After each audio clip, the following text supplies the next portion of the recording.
Today we're going to talk about the most effective way for you to keep your fish in optimal health as well as your tank looking the very best it can. So over time, fish food colors the water, so by replenishing that water you're getting a clear view of your fish. You're also removing all the hormones and the waste products of the filtration process, and you're breathing in fresh life into that aquarium. So imagine it as opening up a window on a very hot day. So most people do like a 25 to 50% water change once a week, and this is where you want to be at. Normally what this means is we're going to siphon water out of a tank into a bucket or out into the garden where it can go. So if you're doing this system, we recommend one of these inline starters. So you just pump that black bleed valve and it starts the siphon process, so you don't have to suck the water into your thing. In most instances we prefer to carry less buckets, so we normally use a hose pipe, and this is an example of a tank that we're going to do a water change. First thing is turn off all the electricity. Right, we're going to shoot outside, grab the hose. Now I'm going to open up the tap and make sure that the hose is filled with water. Then I'm going to close the tap where that water still is in with the hose, pinch it off, run back to where I need to be, put the end of the hose into the tank, and then I'm going to go and double check and make sure that the water is draining through that hose. So basically, because there's water in the hose, when you set it up, it's going to just free drain its way out.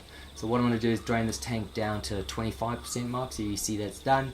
I'm going to go outside, just pop the hose back on, make sure it's all good to go. Now this tank, I am adding a buffer.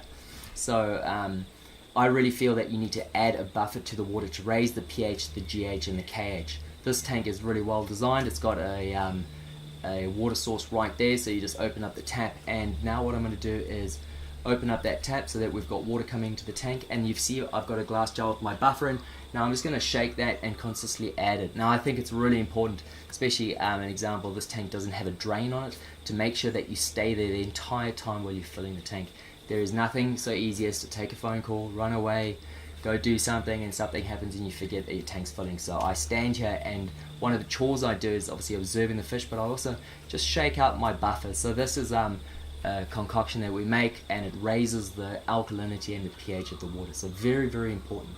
Right, so the next thing we're doing, because this is a relatively new tank, we're adding sea chem stability. So this is something to prevent new tank syndrome. Really, really important. So we're going to put in the designated dosage for this tank. So we've equalized this tank to about 375 liters based on the dimensions, and we add the applicable amount. So what that does is that gets rid of all of the possibility of an ammonia spike. Now we're going to add prime. So prime is the next addition. So this takes out the chlorine, neutralizes chloramine, and just make sure that the water is safe. So especially for town supply, this is quite important, so we put in the applicable dosage. And while we wait for the rest of the tank to fill, we're going to continue adding the rest of the buffer that we've still got left. So we're not all adding it at one go, we're drip feeding it, and that's why that little jar with a loose lid works quite well. You just shake it up and it just keeps on leaking out the jar itself. So hopefully that all makes sense. Alright, cool. Now the only two other things that I would recommend for a tank like this is a excellent quality mag float. So you want to keep the glass as clean as possible without scratching it, and we recommend these mag floats. So it's a big heavy duty scraper, but you're actually using the blade to scrape out. It's good, it floats. Just make sure when you use a bit of lubrication on the front of the glass. And the other addition is a high quality air pump. So this is an eheim pump, very, very quiet. 2 air stones that we locate just below the water surface. So we're not there to make lots of bubbles, we're there to create surface agitation. So the air stone is only 5 centimeters below the water surface, just in the corners, and that's just to aerate and agitate the water, that gaseous exchange occurring.